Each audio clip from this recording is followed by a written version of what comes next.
Hello दोस्तों, नमस्कार। जैसा कि दिन भर की बड़ी खबर आपको बताने वाले हैं दोस्तों, लेकिन आज जो खबर बताएंगे वो वाकई में बड़ा ही इंटरेस्टिंग होने वाला है, क्योंकि कनाडा को लेकर अब भारत ने वाकई में उसको मुंह तोड़ जवाब दे करके दिखा दिया है कि बर्दाश्त करने की भी हद होती है। बताएंगे दोस्तों, कनाडा के खिलाफ भारत ने बहुत बड़ा और सख्त एक्शन ले लिया है, ट्रूडो का मुंह बना दिया। जी हाँ दोस्तों, बताएंगे क्या है अभी की सबसे बड़ी खबर। बर्दाश्त से बाहर होता ही कनाडा को भारत ने पटकनी दे दिया। वही बताएंगे चीन की भारत के खिलाफ एक बहुत बड़ी और नई चाल निकलकर सामने आई है। लद्दाख में पैंगोंग झील के पास नई बस्तियों का निर्माण कर रहा है चाइना। सैटेलाइट तस्वीरों में हुआ सबसे बड़ा खुलासा, जिसके बाद क्या होगी भारत की रणनीति, तो वही बताएंगे। 2000 करोड़ रुपए खर्च करके चाइना ने पाकिस्तान में बनाया ग्वादर एयरपोर्ट। अब एससीओ समिट में पहुंचे प्रधानमंत्री ने कर दिया उसका उद्घाटन। बताएंगे क्या है खबर। साथ ही साथ दोस्तों बताएंगे एससीओ समिट में शहबाज शरीफ के साथ डिनर करने वाले हैं जयशंकर जी। क्या ऐसा पॉसिबल हो पाएगा, क्योंकि वो 24 घंटे भी नहीं रुकने वाले पाकिस्तान में। साथ ही बताएंगे नवाज शरीफ का छल का दर्द, कहा काश मोदी भी पाकिस्तान आते। जी हाँ, साथ ही छठ पूजा को लेकर एक बड़ी खुशखबरी की खबर है दोस्तों। लगे हाथों आपको सोने चांदी की कीमतों में आज कितनी आई है उछाल या गिरावट, सारी जानकारियां बताएंगे। बस आप वीडियो के अंत तक बने रहेगा। और खबरों में आगे बढ़ने से पहले देश भारत का पुरजोर समर्थन करते हैं और निरंतर भारत में विकास होते हुए देखना चाहते हैं तो इस वीडियो को लाइक करके, चैनल को सब्सक्राइब करके, बेल आइकन दबा के कमेंट में जय हिंद अवश्य कहिएगा। तो बात करें पहली और सबसे बड़ी खबर की, जहां भारत के साथ बहुत मजाक कर लिया कनाडा ने। काफी दिनों से भारत देखता आ रहा था, लेकिन इस बार भारत ने जो एक्शन लिया है वाकई में कनाडा को खून के आंसू रुला देगी। जी हाँ दोस्तों, कनाडा के खिलाफ भारत ने बड़ा ही सख्त एक्शन लिया है। उसके 6 राजनयिक को निष्कासित कर दिया है दोस्तों। और तो और 5 दिन की मोहलत यानी 19 अक्टूबर तक की मोहलत दी है इन राजनयिकों को, जिसने पूरे कनाडा में तहलका मचा कर रख दिया है। अब भारत ने कह दिया है कि अब हम करेंगे तुम्हारी जांच। जी हाँ दोस्तों, बता दें भारत से पंगा कनाडा को पड़ गया भारी। दरअसल खालिस्तानी आतंकवादी हरदीप सिंह निज्जर के मर्डर पर एक बार फिर भारत और कनाडा में तनाव बढ़ गया है। ट्रूडो सरकार की ओर से कनाडा में तैनात भारतीय उच्चायुक्त संजय कुमार वर्मा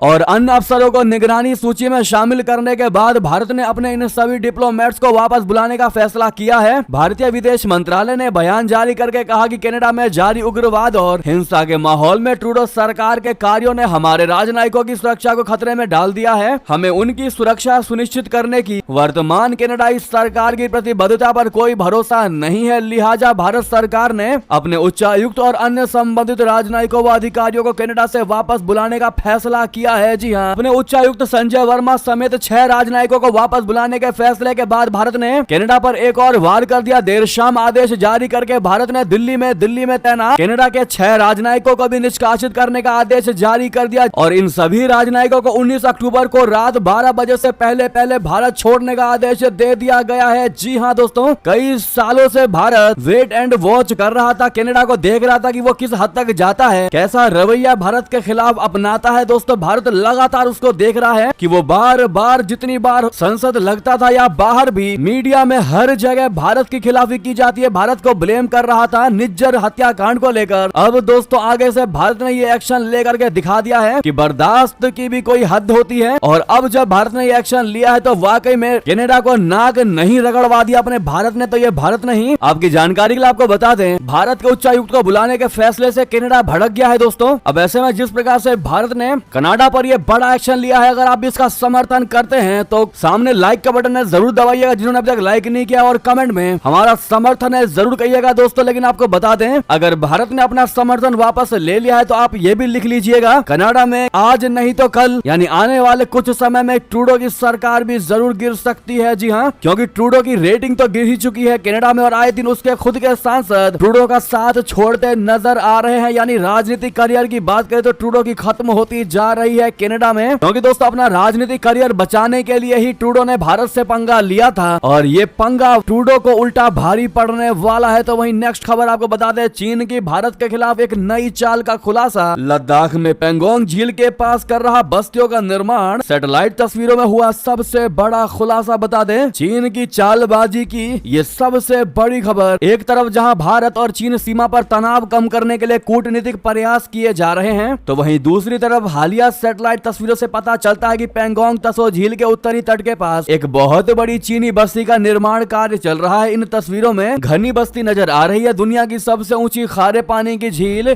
पैंगोंग तसो भारत चीन प्रशासित तिब्बत और उनके बीच विवादित सीमा पर स्थित है। 9 अक्टूबर को अमेरिका स्थित मैक्सार टेक्नोलॉजीज की ओर से ली गई सैटेलाइट तस्वीरों में लगभग 17 हेक्टेयर क्षेत्र में तेजी से निर्माण कार्य होते हुए दिखाई दे रहे हैं। इंडिया टुडे के एनालिसिस के मुताबिक 4347 मीटर की ऊंचाई पर यह मागो रोड के पास स्थित यह स्थल निर्माण और मिट्टी हटाने वाली मशीनरी से भरा पड़ा है। इंडिया टुडे की रिपोर्ट के मुताबिक तक्षशिला संस्थान में भू स्थानिक अनुसंधान कार्यक्रम के प्रोफेसर और प्रमुख वाई नित्यानंदम ने बताया कि आवासीय संरचनाओं और बड़ी प्रशासनिक इमारतों सहित 100 से अधिक इमारतों का निर्माण किया जा रहा है। खुली जगह और समतल भूमि भविष्य में पार्क या खेल सुविधाओं के लिए संभावित उपयोग का सुझाव देती है। जी हाँ दोस्तों, यानी एक तरफ भारत के साथ बातचीत का ढोंग रच रहा है चाइना और दूसरी तरफ वो अपने प्लान को कामयाब बनाने में लगा हुआ है कि कैसे आने वाले कल में वो भारत के साथ झड़पें करे और जीत जाए, क्योंकि छल करने वाला आदमी हमेशा से चालाकी करके जीतने की कोशिश में लगा रहता है, लेकिन उसको नहीं पता विजय हमेशा सच की ही होती है। तो वहीं आपको बता दें, एससीओ समिट में शहबाज शरीफ के साथ डिनर कर सकते हैं जयशंकर जी। 9 साल बाद पाकिस्तान पहुंच रहे हैं कोई भारत के विदेश मंत्री। क्या है पूरा कार्यक्रम आपको बता दें। भारत के विदेश मंत्री डॉक्टर एस जयशंकर जी शंघाई सहयोग संगठन सम्मेलन में हिस्सा लेने के लिए आज यानी मंगलवार को पाकिस्तान पहुंचने वाले ही हैं। पिछले कई वर्षों से दोनों पड़ोसी देशों के बीच संबंधों में जारी तनाव के बीच भारत की ओर से पाकिस्तान की ये पहली उच्च स्तरीय यात्रा होगी। अधिकारियों के अनुसार इस्लामाबाद पहुंचने के तुरंत बाद विदेश मंत्री जयशंकर एससीओ सदस्य देशों के स्वागत के लिए पाकिस्तान के प्रधानमंत्री शहबाज शरीफ की मेजबानी में आयोजित स्वागत भोज में शामिल होंगे। दोनों पक्षों ने एससीओ शासनाध्यक्षों के शिखर सम्मेलन से इतर जयशंकर और उनके पाकिस्तानी समकक्ष इशाक डार के बीच किसी भी द्विपक्षीय वार्ता से इनकार किया है। करीब 9 साल बाद ये पहला मौका है जब भारत के विदेश मंत्री पाकिस्तान की यात्रा करेंगे, जबकि कश्मीर मुद्दे और पाकिस्तान की ओर से सीमा पार आतंकवाद को लेकर दोनों पड़ोसी देशों के बीच संबंधों में अभी बर्फ जमी है। ऐसी जानकारी है कि डॉक्टर जयशंकर जी पाकिस्तान में 24 घंटे से भी कम समय रुकेंगे। पाकिस्तान एससीओ शासनाध्यक्ष परिषद की बैठक की मेजबानी कर रहा है जो 15 और 16 अक्टूबर को होगी। यानी कि दोस्तों 24 घंटे से कम समय रुक करके विदेश मंत्री जयशंकर जी एक बहुत बड़ा और क्लियर कट मैसेज देंगे पाकिस्तान को और पूरी दुनिया को कि पाकिस्तान में हमारा इंटरेस्ट नहीं है। हम अगर पाकिस्तान गए थे तो सिर्फ और सिर्फ उस समिट के लिए गए थे, एससीओ सम्मेलन के लिए गए थे। हमें पाकिस्तान में कोई इंटरेस्ट नहीं, उस आतंकिस्तान में कोई इंटरेस्ट नहीं जिसने हमारे सैनिकों को शहीद किया हो, जिसने भारत के निर्दोष नागरिकों की जान ली हो। ऐसे के साथ किसी भी प्रकार का द्विपक्षीय वार्ता करना उन शहीदों के लिए समझौता हो सकता है। ऐसे में दोस्तों भारत के इस फैसले का अगर आप भी दिल से समर्थन करते हैं तो जयशंकर जी ने सही क्या कहना मत भूलिएगा। तो वहीं आपको बता दें दोस्तों, एक तरफ जयशंकर जी 24 घंटे से भी कम समय के लिए पाकिस्तान जा रहे हैं, तो वहीं दूसरी ओर नवाज शरीफ का छलका प्रधानमंत्री नरेंद्र मोदी जी को लेकर दर्द कहा।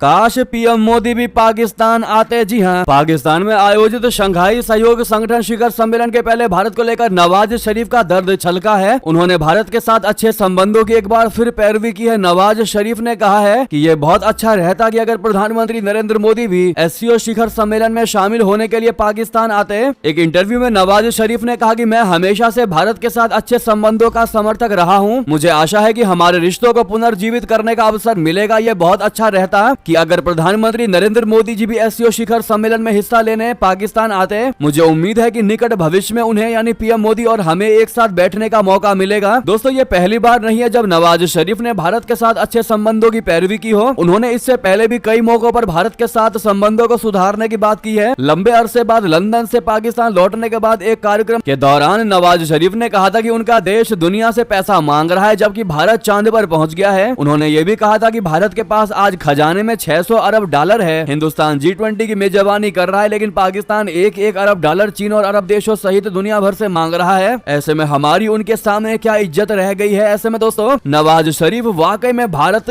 के प्रति प्रेम दर्शाने की कोशिश करते हैं, भारत के साथ रिश्ते बेहतरीन बहाल करने की कोशिश करते हैं, लेकिन कमी आखिर कहाँ रह जाती है। आखिर क्यों ये लोग भारत की मांग को नहीं मानते, जबकि भारत इनसे कोई बहुत बड़ा ऐसा मांग तो नहीं कर रहा जो पाकिस्तान कभी नहीं कर पाएगा। बस भारत का यही कहना है कि तुम आतंकवाद मुक्त बन जाओ, सीमा पार आतंकवाद को खत्म कर दो, फिर देखो हम तुमसे हाथ ही नहीं मिलाते, हर चीज तुमसे मिलेंगे हमारे। दोस्तों इतनी छोटी सी चीज पाकिस्तान नहीं कर पा रहा, तो आप अंदाजा लगा सकते हैं कि उसने आतंकवाद का कितना बड़ा जाल फैला रखा है जो वो कभी भी खत्म नहीं कर पाएगा। पुश्ते बीत जाएंगी पर पाकिस्तान आतंकिस्तान वाला टैग नहीं हटा पाएगा। बहरहाल दोस्तों इस पर आपकी क्या राय है? क्या लगता है आपको कभी भी प्रधानमंत्री नरेंद्र मोदी जी आगे आने वाले समय में पाकिस्तान जा पाएंगे जैसा कि नवाज शरीफ का दर्द छलक रहा है? जवाब देना मत भूलिएगा। तो वहीं दोस्तों वीडियो को लाइक भी करिएगा। आप लोग लाइक बहुत कम करते हैं, बहुत से लोग हैं जो वीडियो को देखते पर लाइक नहीं करते। प्लीज दोस्तों लाइक करना मत भूलिएगा। आपके इस सपोर्ट से हमें भी काफी ज्यादा सराहना मिलती है। तो वहीं आपको बता दें 2000 करोड़ खर्च कर चीन ने पाकिस्तान में बनाया ग्वादर एयरपोर्ट। तो एससीओ समिट में पहुंचने के बहाने प्रधानमंत्री यानी चीनी प्रधानमंत्री ने कर दिया उसका उद्घाटन। बता दें पाकिस्तान के प्रधानमंत्री शहबाज शरीफ ने सोमवार को चीनी प्रधानमंत्री ली कियांग से मुलाकात की और द्विपक्षीय संबंधों के साथ आपसी और क्षेत्रीय हितों के मुद्दों पर चर्चा की। इस दौरान दोनों पक्षों ने कई समझौतों पर हस्ताक्षर किए और बीजिंग की ओर से वित्त पोषित ग्वादर हवाई अड्डे का ऑनलाइन माध्यम से उद्घाटन किया। दोनों नेताओं ने सभी प्रमुख मुद्दों पर एक दूसरे के प्रति समर्थन दोहराया और चीन पाकिस्तान आर्थिक गलियारा बोले तो सीपीईसी चरण के 2 के विकास के प्रति अपनी प्रतिबद्धता व्यक्त की। दोनों नेताओं ने इस बात पर संतोष व्यक्त किया कि 60 अरब अमेरिकी डॉलर के सीपीईसी के अंतर्गत सहयोग एक नए चरण में प्रवेश कर गया है। तो वहीं बता दें बांग्लादेश में मूर्ति विसर्जन के दौरान हिंदू समुदाय और पुलिस के बीच झड़प के बाद मची भगदड़, 3 हुए घायल। दोस्तों बांग्लादेश की राजधानी ढाका में रविवार को देवी दुर्गा माता की मूर्ति विसर्जन के दौरान हिंदू समुदाय और पुलिस के बीच झड़प होने से मचे भगदड़ में 3 लोगों के घायल होने की खबर सामने आ रही है। इस मामले में स्थानीय थाना प्रभारी मोहम्मद इनामुल हसन ने बताया कि स्थानीय लोगों ने बाजार में प्रवेश करने का प्रयास किया। बाजार की सुरक्षा के लिए हमने उन्हें अंदर आने से रोका जिसके कारण झड़प हुई। उन्होंने कहा कि स्थिति को नियंत्रित करने में यानी कंट्रोल करने में असमर्थ होने के बाद मैंने सेना को सूचित किया और सेना ने आकर भीड़ को तितर बितर किया। अब स्थिति काफी हद तक नियंत्रण में है। वहीं बता दें जम्मू कश्मीर से बड़ी खबर, केंद्र शासित जम्मू कश्मीर के पहले सीएम की शपथ का दिन और समय मुकर्रर। एलजी ने उमर को भेजा खत। जी हां, केंद्र शासित प्रदेश जम्मू कश्मीर को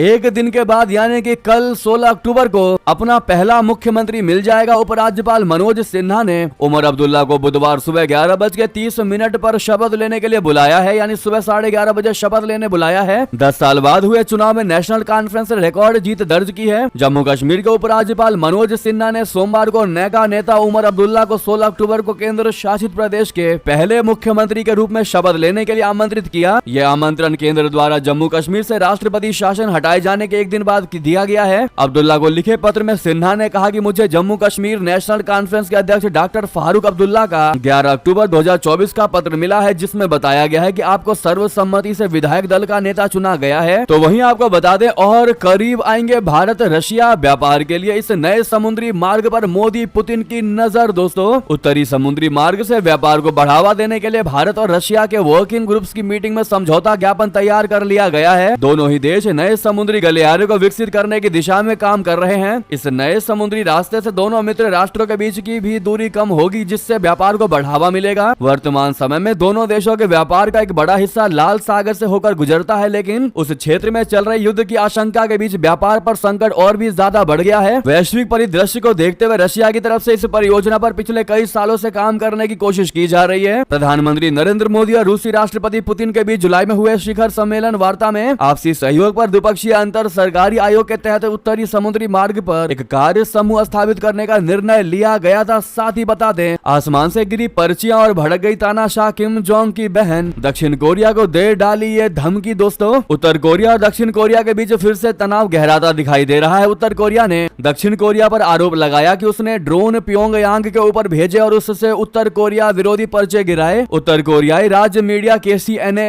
ने इन पर्चों में उत्तर कोरियाई आर्थिक स्थिति की खराबी और खाद्य आपूर्ति की तुलना के आरोप लगाए। उत्तर कोरिया ने दक्षिण कोरिया को चेतावनी दी कि अगर उसके ड्रोन फिर से प्योंगयांग के ऊपर देखे जाते हैं तो उसे भयानक आपदा का सामना करना पड़ेगा। उत्तर कोरिया की सेना ने सीमा पर तैयारियां बढ़ा दी और सीमा से जुड़े सड़कों को उड़ाने की तैयारी कर रही है। उत्तर कोरियाई रक्षा मंत्रालय के प्रवक्ता के अनुसार सेना को सभी संभावित परिदृश्यों के लिए तैयार रहने का आदेश दिया गया है जिसमें जंग भी है। वहीं बता दें नेपाल की राजनीति और अर्थव्यवस्था पर चीन का काला साया, तिब्बती शरणार्थियों का जीवन भी खतरे में पड़ गया है। दरअसल चीन का बढ़ता प्रभाव अब सिर्फ नेपाल की राजनीति और अर्थव्यवस्था तक सीमित नहीं है बल्कि तिब्बती शरणार्थियों के जीवन पर भी इसका गहरा असर पड़ता दिखाई दे रहा है। नेपाल में लगभग 10,000 तिब्बती शरणार्थियों के लिए हालत अब दिन ब दिन मुश्किल होते जा रहे हैं। इस साल मैंने नेपाल में 1 महीने बिताया और तिब्बती शरणार्थी शिविरों का दौरा किया जहां मैंने देखा कि चीन के बढ़ते दबाव से तिब्बतियों की सांस्कृतिक स्वतंत्रता खतरे में है। नेपाल में चीन द्वारा वित्त पोषित परियोजनाओं की बाढ़ आ गई है। लुम्बिनी और पोखरा में क्षेत्रीय हवाई अड्डों के निर्माण से लेकर इलेक्ट्रिक बसों की शुरुआत तक हर जगह चीनी प्रभाव दिखाई दे रहा है। इन परियोजनाओं से नेपाल को अल्पकालिक आर्थिक लाभ मिल सकते हैं, लेकिन इसकी बड़ी कीमत नेपाल की स्वतंत्रता के रूप में चुकानी पड़ रही है। दोस्तों वहीं बता दें, एससीओ समिट से पहले दहला पाकिस्तान, पुलिस अधिकारी के जनाजे में तालिबान ने ले ली 3 और की जान। दरअसल पाकिस्तान एससीओ समिट से पहले आतंकी हमलों से दहल रहा है। सोमवार को मारे गए पुलिस अधिकारी को दफनाने की तैयारी की जा रही थी। इसी दौरान आतंकियों ने हमला कर दिया और 3 और अधिकारियों की जानें ले ली। हमले की जिम्मेदारी पाकिस्तान तालिबान ने ली है। बताया जा रहा है कि आतंकियों ने घात लगाकर पुलिस अधिकारियों पर दनादन गोलियां चलानी शुरू कर दी है। हमले में 3 आतंकी भी मारे गए हैं। पाकिस्तान के विभिन्न शहरों में लगातार हो रहे आतंकी हमलों ने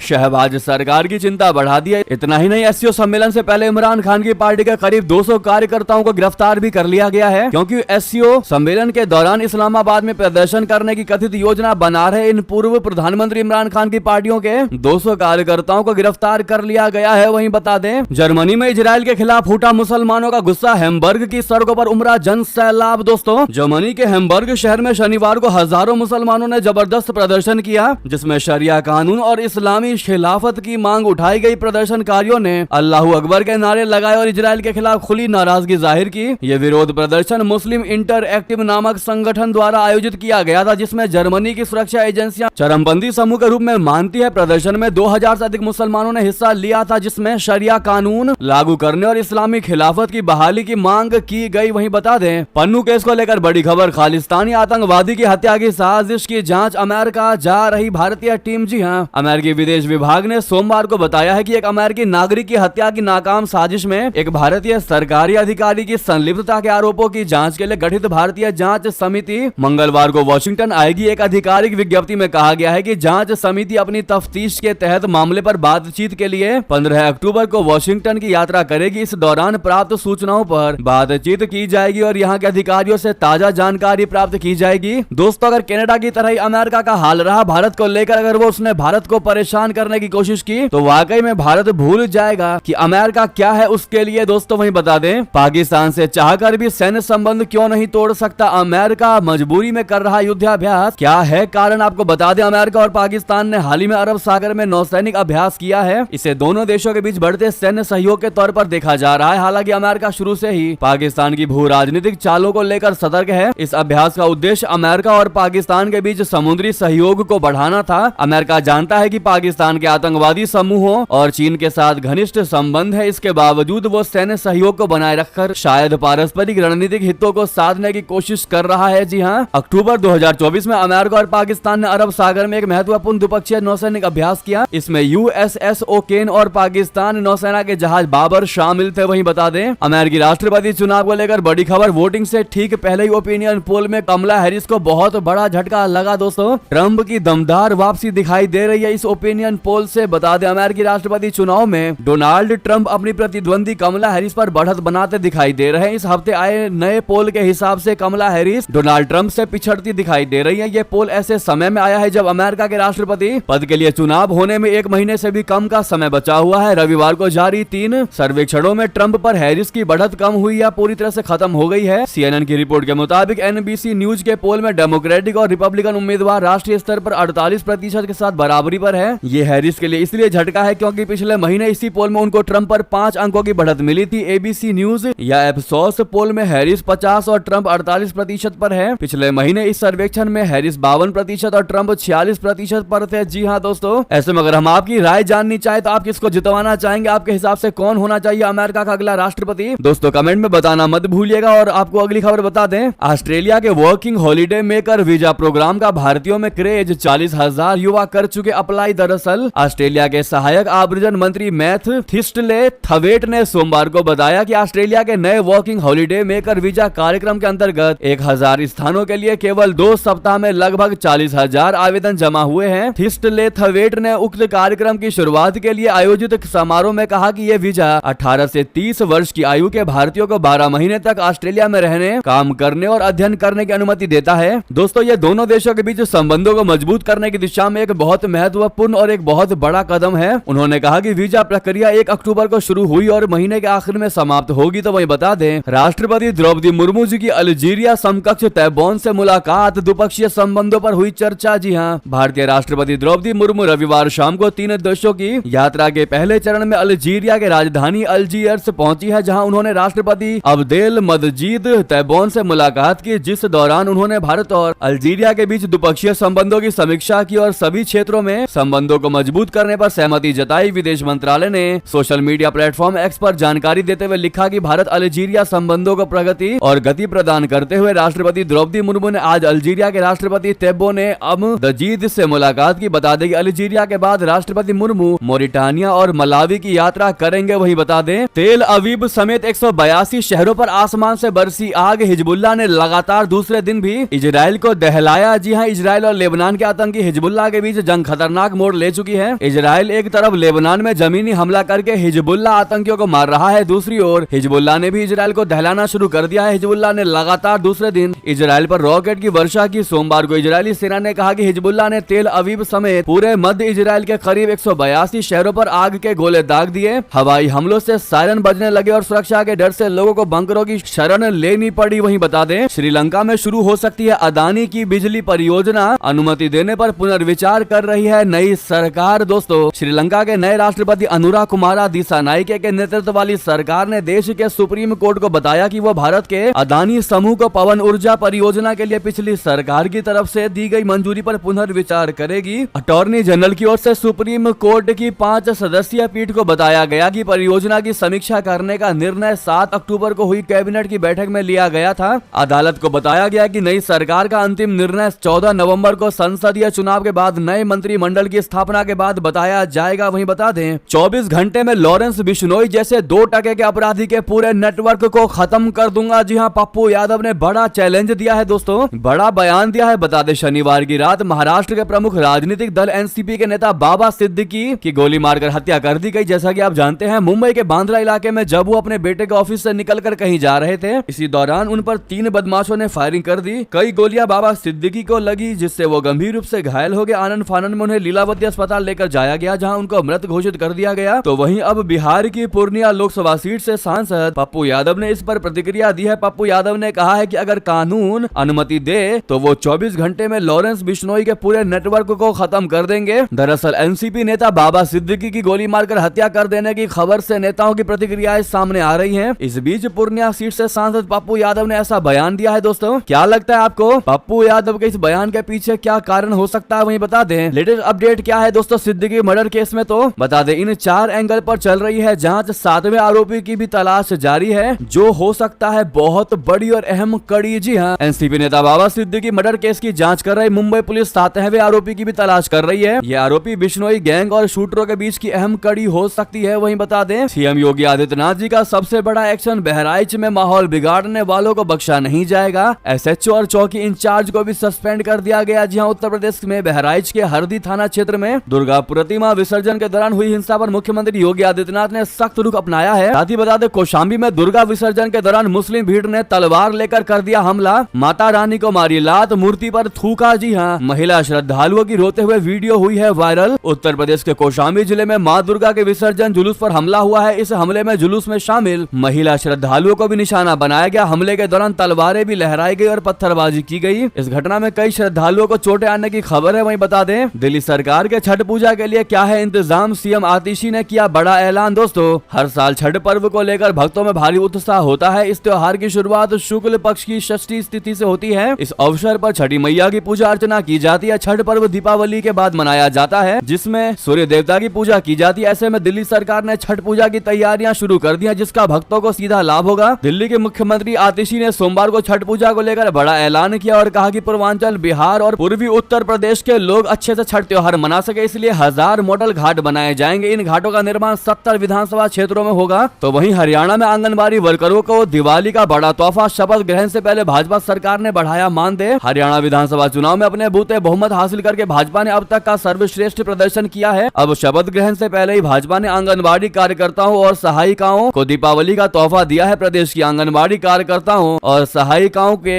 मानदेय में बढ़ोतरी की गई है। नायब सिंह सैनी ने 9 अगस्त को आंगनबाड़ी कार्यकर्ताओं और सहायिकाओं से मानदेय बढ़ाने की घोषणा की थी। तो वहीं दोस्तों सोने चांदी की कीमतों की बात कर लेते हैं, जहां पर कल की बात करें सुबह सोना और चांदी की कीमतों में बढ़ोतरी देखने को मिली है। सोना अब 76,000 रुपए प्रति 10 ग्राम के पार है, तो वहीं चांदी का भाव 90,000 रुपए प्रति किलो से अधिक है। राष्ट्रीय स्तर पर 999 शुद्धता वाले 24 कैरेट 10 ग्राम सोने की कीमत 76,132 रुपए है, जबकि 999 शुद्धता वाली चांदी की कीमत 90,500 रुपए है। जी हाँ दोस्तों, बहरहाल ये थी की सारी बड़ी खबरें। आपको हमारी खबर कैसी लगी दोस्तों? आशा करता हूँ बहुत अच्छी लगी होगी। थोड़ी भी अच्छी लगी तो वीडियो को अवश्य लाइक करिएगा, चैनल को सब्सक्राइब करिएगा, बेल आइकन दबा के कमेंट में जय हिंद जय भारत कहना मत भूलिएगा। मिलते हैं अगली खबर में दोस्तों, लेकिन वीडियो को साथ में शेयर कर दीजिएगा व्हाट्सएप, फेसबुक, ट्विटर यानी एक्स पर। मिलते हैं अगली खबर में। बहुत बहुत धन्यवाद। जय हिंद जय भारत।